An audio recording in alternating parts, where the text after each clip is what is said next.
Hello everyone. तो आज हम नेक्स्ट क्वेश्चन डिस्कस करेंगे नवंबर 2020 वाले, जिसका हमारे पास नेक्स्ट क्वेश्चन क्या है। लेट हमारे पास इलेक्ट्रिक फील्ड गिवन है E naught cos 2x plus 3y minus omega t, then the following vectors is a valid for E naught. अब हमें फाइंड करना है कि जो ये E नॉट है, ठीक है, ये क्या होगा। तो E नॉट फाइंड करने के लिए अगर हम देखें ये क्या है, इलेक्ट्रिक फील्ड है, ठीक है, इलेक्ट्रोमैग्नेटिक वेव है। तो अगर इलेक्ट्रोमैग्नेटिक वेव है उसमें अगर आप देखोगे तीनों क्या होते हैं, एक प्रोपगेशन ऑफ वेव, एक इलेक्ट्रिक फील्ड और मैग्नेटिक फील्ड।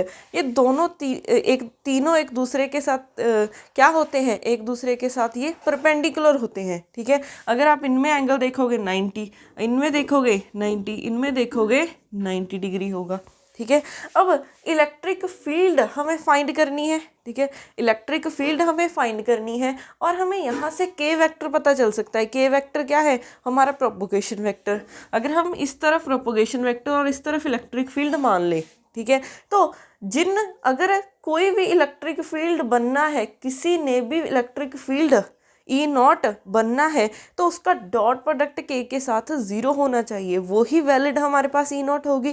तो अगर हम ऑप्शंस चेक करें, तो ऑप्शंस चेक करें, अगर हम फर्स्ट ऑप्शन चेक करें, इसको क्या मान लो, अगर हम के वेक्टर देखें पहले क्वेश्चन में से, ये के वेक्टर है हमारे पास 2x प्लस 3y, ठीक है।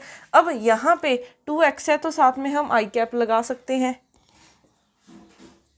अगर हम इसको ही मान लें, ये क्या हो जाएगा एक्स कैप और ये क्या हो जाएगा वाई कैप, ठीक है।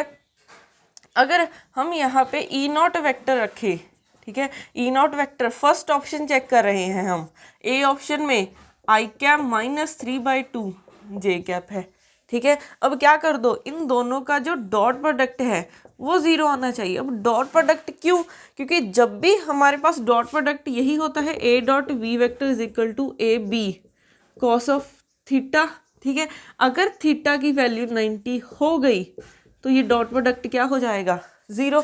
तो थीटा 0 मीन्स इन दोनों में एंगल क्या है 90 है। तो हम ऐसा बोलते हैं कि जब भी किसी का भी दो वेक्टर्स का डॉट प्रोडक्ट 0 है तो वो क्या है, एक दूसरे के परपेंडिकुलर है, तो वही वाला हम यहाँ पे लगा देंगे। तो अगर हम इन दोनों का डॉट करें, ठीक है, अब ये चाहे एक्स कैप ले लो चाहे आई कैप ले लो, बात तो सेम ही है। तो यहाँ पे आई डॉट आई करेंगे तो 2 आ जाएगा, माइनस, ठीक है, minus minus plus minus minus हो जाएगा। अब इन दोनों को मल्टीप्लाई करोगे तो 3 × 3 9/2, तो ये आ जाएगा 4/9 डिवाइडेड बाई 2 -5 कितना आ जाएगा 2 आ जाएगा, ठीक है। अगर हम यहाँ पे किसी का भी मैग्नीट्यूड भी निकालें तो वो मैं कंसीडर नहीं कर रही हूँ, ठीक है। मैं सिर्फ क्या कर रही हूँ, ये मैग्नीट्यूड सिर्फ ये वाली टर्म देख रही हूँ, क्योंकि इनमें से ही हमें पता चलना है कि हमारे पास डॉट प्रोडक्ट 0 होगी कि नहीं होगी। अगर यहाँ पे नीचे कोई भी टर्म आ जाती है, ठीक है, तो उससे हमें कोई फ़र्क नहीं पड़ेगा अगर टोटल में कोई टर्म आ जाती है, क्योंकि वो तो क्या होना है 0 ही बन जाना है उसने, ठीक है। या फिर हम ऐसा बोल सकते हैं कि जो भी नीचे टर्म आएगी, ठीक है, सपोज कर लो यहाँ पे √2 आ रहा है, तो जो ऊपर है, ठीक है, -5/4, उससे √2 से तो कोई फ़र्क नहीं पड़ेगा, क्योंकि ऊपर जब तक ऊपर वाली टर्म 0 नहीं हो रही है तब तक हमारी डॉट प्रोडक्ट 0 नहीं होएगी। तो यहाँ से ये हमारी 0 नहीं है, तो के vector dot E not vector ये हमारा इक्वल टू 0 नहीं आया, तो ये वाला हमारे पास ऑप्शन नहीं हो सकता।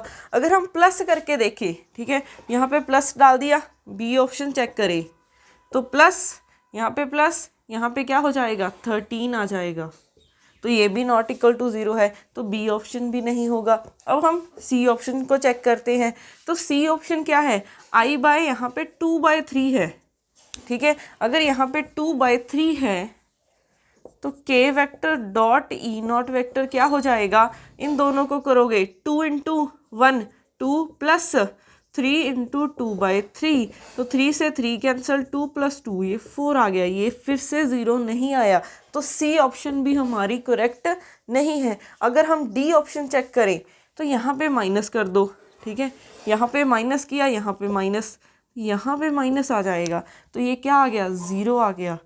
तो के वेक्टर डॉट ई नॉट क्या आ गए हमारे, 0 आ गए। तो इससे हमें क्या पता चला, इससे हमें पता चला कि हमारे पास जो ये डी ऑप्शन है ये वैलिड हो सकती है किसके लिए, ई नॉट के लिए, क्योंकि अगर आप इसका डॉट प्रोडक्ट कर रहे हो, ठीक है, किसके साथ, इस वाले के साथ, तो वो 0 आ रहा है। तो इसको हम क्या बोलेंगे, हमारा ये ई नॉट वैलिड है, ठीक है। तो यहाँ से डी ऑप्शन हमारी क्या हो जाएगी, करेक्ट हो जाएगी। तो अगर हम यहाँ से देखें, क्योंकि हमारे पास कॉस थीटा क्या होता है, के dot x minus omega T होता है, ठीक है। क्योंकि मैंने डॉट प्रोडक्ट वो करके मैंने सीधे ही लिख दिया कि हमारे पास जो के फैक्टर है वो इतना आ जाएगा। तो आप यहाँ से भी के फैक्टर निकाल सकते हो इसको इसके साथ कंपेयर करके। तो ऐसे हमारे पास सिर्फ आपने डॉट प्रोडक्ट करके देखना था और डी ऑप्शन आ जाना था।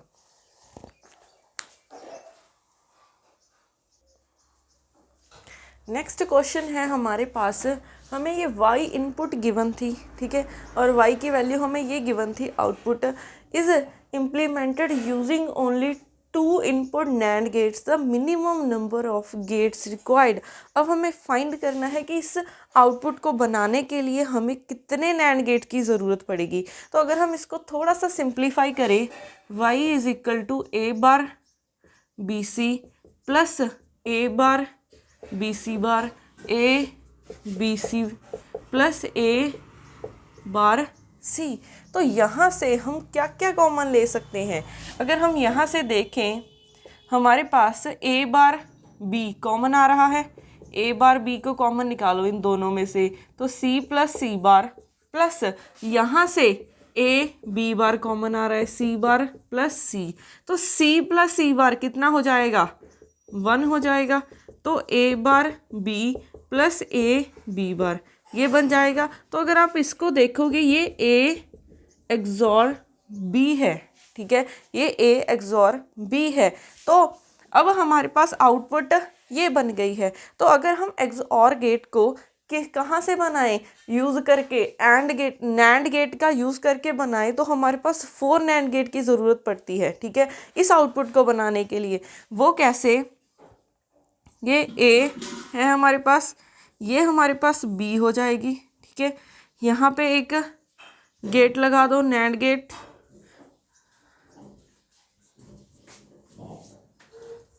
ठीक है, एक गेट यहाँ पे लगा दो,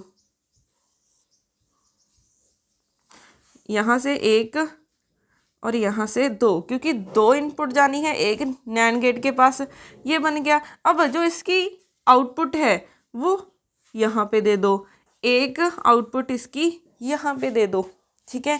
अब यहाँ पे अगर हम देखें, ये बन जाएगा हमारे पास, एक गेट यहाँ पे लगा दो, यहाँ पे गई, यहाँ पे गई।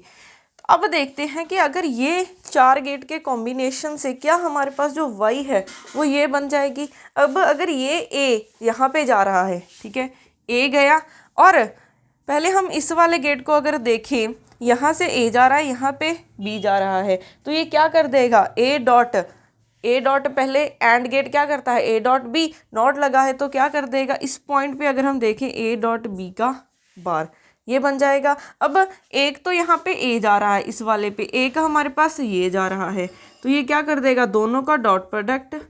अब इसको अगर हम ओपन करें तो मैं इसको लिख सकती हूँ a बार प्लस b बार, तो यहाँ पे a बार प्लस b बार ये लिखा, और पूरे के ऊपर क्या आ जाएगा, नॉट इक्वल्स टू, अब इसका a बार हो जाएगा, डॉट का क्या बन जाएगा, कॉम्प्लीमेंट, प्लस फिर इसका complement a bar plus b bar का कॉम्प्लीमेंट।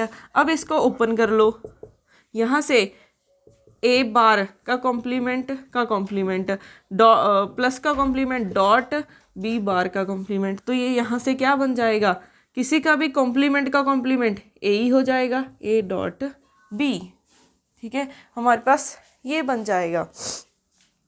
तो अगर हम यहाँ से देखें, चलो पहले इसको सॉल्व ही करते हैं हम। पहले इसकी हमें आउटपुट मिल गई है ये वाली, अब इसकी आउटपुट देखते हैं कि क्या होगी। अगर हम इसकी आउटपुट देखें, एक तो यहाँ से बी आ रहा है, ठीक है, डॉट, एक हमारे पास यहाँ से ए बार ये वाला आ रहा है, ए डॉट बी का बार, ठीक है।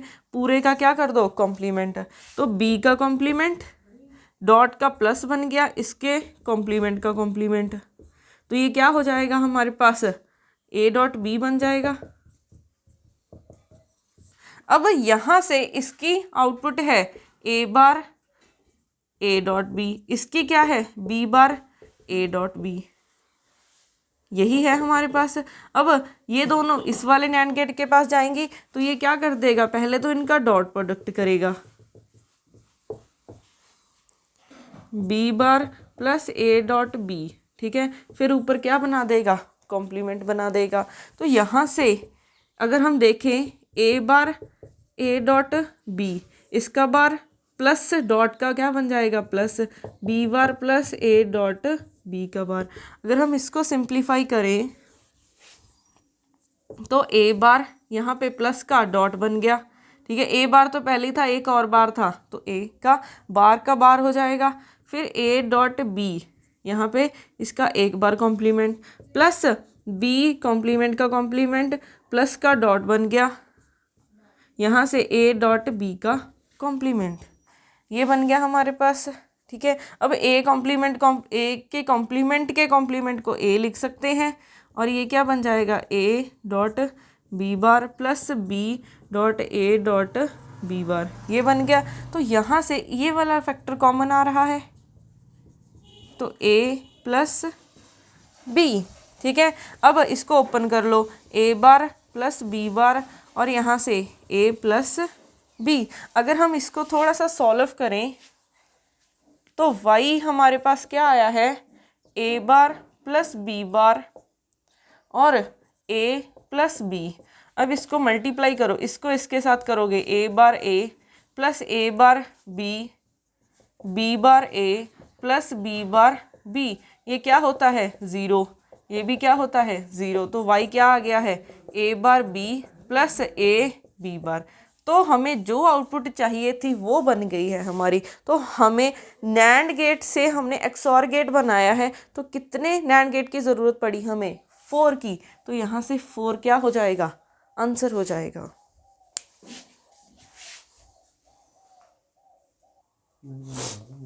अब नेक्स्ट क्वेश्चन है हमारे पास, spin half fermions of mass m and 4m are in a harmonic potential Vx is equal to half kx square. Which configuration of 4 such particles have the lowest value of the ground state energy? तो अब हमें देखना है कि हम कैसी arrangement रखें कि हमें लोएस्ट एनर्जी मिल जाए। तो अगर हम फर्स्ट देखें, ठीक है, 4 पार्टिकल्स ऑफ मास m के लिए, तो उससे पहले हार्मोनिक पोटेंशियल है, तो एनर्जी क्या हो जाएगी, n plus half h cut omega, ठीक है। अब ओमेगा को हम क्या लिख सकते हैं, ओमेगा को रूट k बाई एम लिख सकते हैं, रूट k बाई एम। तो अब यहाँ से अगर हम देखें कि इस वाले को हम क्या मान लेते हैं, इस वाले को हम E0 मान लेते हैं, ठीक है। या फिर हम ऐसा करते हैं, यहाँ पे 1 रखते हैं, ठीक है। ये हमें 1 बताएगा कि मास m है। तो E2 क्या हो जाएगा, जब हमारे पास मास क्या हो गया है, 4m, तो k बाई 4m, तो n plus half h cut, ये 4 बाहर निकल के 2 बन जाएगा, रूट k बाई m। तो ये n plus half h cut omega by 2 बन जाएगा। तो हमारे पास अगर m मास वाले पार्टिकल है उसकी एनर्जी ये होगी, अगर 4m वाले मास वाले पार्टिकल है तो उसकी एनर्जी ये होगी। अगर आप इन दोनों को देखो, ठीक है, यहाँ पे क्या है, ये 2 से डिवाइड हो रही है एनर्जी, ये वाली 2 से डिवाइड हो रही है। अगर हमने इन दोनों ऑप्शंस में से पिक करना हो कि किसकी एनर्जी लोएस्ट होगी, ठीक है, अगर हमने इन दोनों में से चेक करना हो, इसकी एनर्जी निकालोगे, ठीक है, ये सारे में क्या आएगा, मास m आएगा, इसमें सभी में क्या आएगा, यहाँ पे 4m लिख दिया, 4m आएगा मास, ठीक है। इन सब पार्टिकल्स का मास क्या है, 4m, तो सभी टर्म्स 2 से डिवाइड होंगी, ठीक है। तो इनमें से, इन दोनों में से हमारे पास इसकी एनर्जी लोएस्ट आ जाएगी, ठीक है। तो अगर हम चेक करें, 4 पार्टिकल्स हैं, ठीक है, ए ऑप्शन को ही देखें, एक हमारे पास ग्राउंड स्टेट है, एक एक्साइटेड स्टेट है। ग्राउंड स्टेट की energy half h cut omega, ठीक है, इसके लिए देख रही हूँ मैं ए ऑप्शन के लिए, ए ऑप्शन जब मास m है, फर्स्ट एक्साइटेड स्टेट है, तो उसकी एनर्जी क्या हो जाएगी, ये हो जाएगी, ये E1, ये हमारी E0। अब उन्होंने कहा स्पिन हाफ फर्मियंस है, अगर स्पिन हाफ फर्मियंस है तो हम क्या कर सकते हैं, इनको ईच स्टेट डिवाइड हो सकती है 2 में, क्योंकि ईच स्टेट की डीजेनरेसी कितनी है 2। तो यहाँ से अगर हम डीजेनरेसी निकालें तो कितनी हो जाएगी 2s+1, तो 2 इंटू हाफ +1, तो 2 से 2 कैंसिल, 1 + 1 2 आ जाएगा। तो ईच लेवल की डीजेनरेसी कितनी है 2, या फिर हम ऐसा बोल सकते हैं कि ईच स्टेट 2 अदर स्टेट में ब्रेक हो रही है। तो अब 4 पार्टिकल्स हमें रखने हैं, तो अगर मैं 4 सारे m मास वाले रखूं तो एक पार्टिकल यहाँ पे, एक यहाँ पे, एक यहाँ पे, एक यहाँ पे, क्योंकि फर्मियंस की बात है, हम एक स्टेट में मैक्सिमम, अब इसकी क्या है डीजेनरेसी हाफ है, तो एक स्टेट में हम एक ही रख सकते हैं। आप इसको ऐसे भी बना सकते हो, ये लिखा, ठीक है, ये हाफ h कट ओमेगा, ये क्या हो जाएगा 3/2 h कट ओमेगा। तो एक यहाँ पे अप और डाउन रख दो, ठीक है, आप ऐसे रख सकते हो, 2 पार्टिकल यहाँ पे, 2 पार्टिकल यहाँ पे, क्योंकि ईच लेवल की डीजेनरेसी 2 है, तो हम एक स्टेट में 2 पार्टिकल्स रख सकते हैं। आप इसको ऐसे भी रख सकते हो, क्योंकि फर्मियंस क्या होते हैं, पॉलीज एक्सक्लूसिव प्रिंसिपल को ओबे करते हैं, हम एक स्टेट में सेम क्वांटम नंबर का कोई और पार्टिकल नहीं रख सकते। तभी मैंने इसको थोड़ा सा रिप्रेजेंट करने का हमारे पास डिफरेंट वे है, बात दोनों की सेम ही है। तो हमारे पास 4 पार्टिकल मास m के मैंने ऐसे प्लेस कर दिए, ठीक है।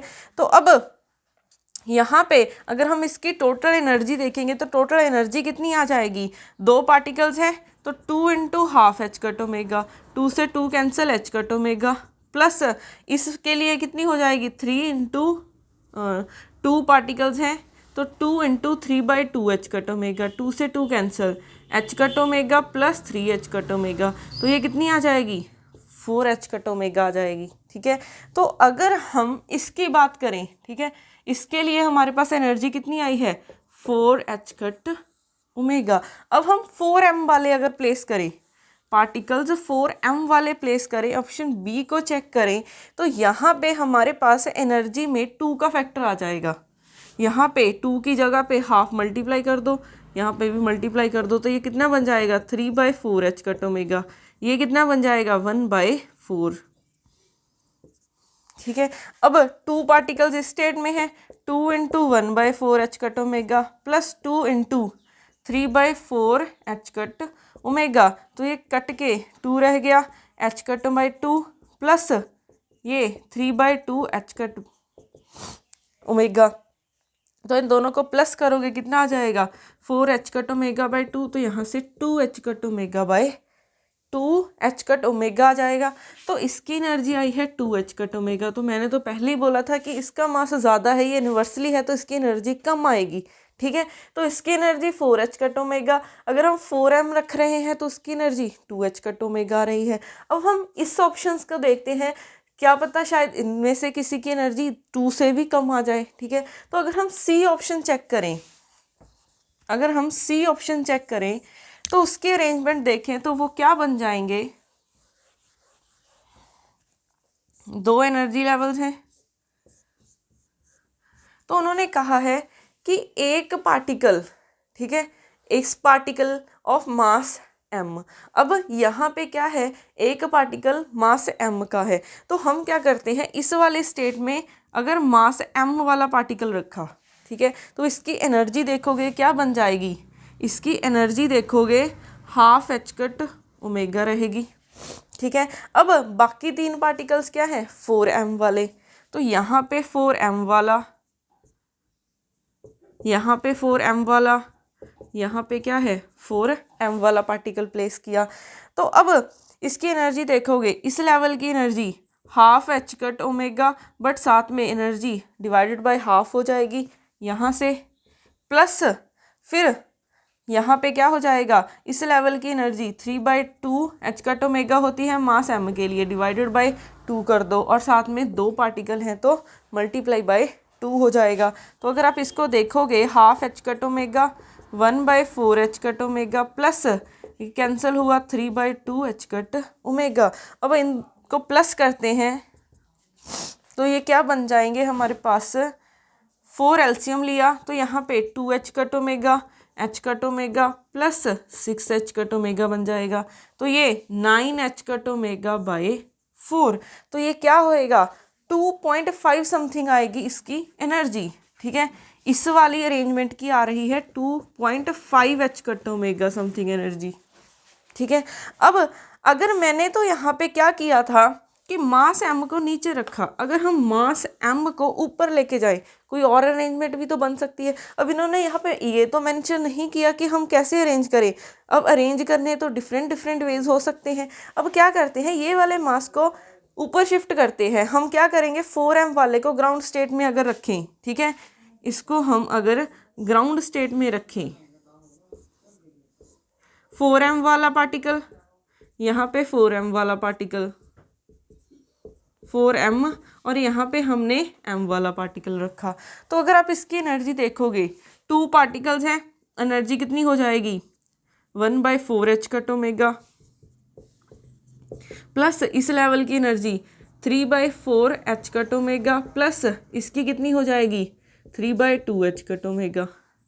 तो ये 2H cut omega by 2 plus 3/4H cut omega 3/2H cut omega. LCM आ जाएगा 4 एलसीएम आया, यहाँ पे 2H cut omega, 3H cut omega, फिर से 6H कट ओमेगा। तो ये क्या हो जाएगा, 5 प्लस 6 11। ठीक है, ये 11H कट ओमेगा बाई 4। तो ये 2.75 समथिंग आएगा, क्योंकि 5 से तो ज़्यादा ही आएगा ये। ठीक है, तो अगर हम इनका देखें, ठीक है, ये थर्ड केस को देखें, तो थर्ड केस के लिए हमारे पास, तो अगर हम यहाँ पे देखें, हमारे पास 2 अरेंजमेंट पॉसिबल हो सकती थी। क्योंकि अगर आप ये वाला पार्टिकल यहाँ पे रख दे तो कोई फ़र्क नहीं पड़ेगा, क्योंकि फर्मियंस क्या होते हैं, इनडिस्टिंग्विशेबल पार्टिकल्स होते हैं। तो हमारे पास ये वे बन सकता है, और एक की एनर्जी 2.5 आ रही है, इस वाली अरेंजमेंट की इसकी 2.75 आ रही है, बट हमारे पास लोएस्ट कितनी है, 2H कट ओमेगा है। तो इस वाले के लिए या तो 2.5 या फिर 275H कट ओमेगा आ जाएगी। तो अब तक तीनों केस में से देखें तो इसकी एनर्जी सबसे लोएस्ट आ रही है। अब लास्ट वन भी चेक कर लेते हैं।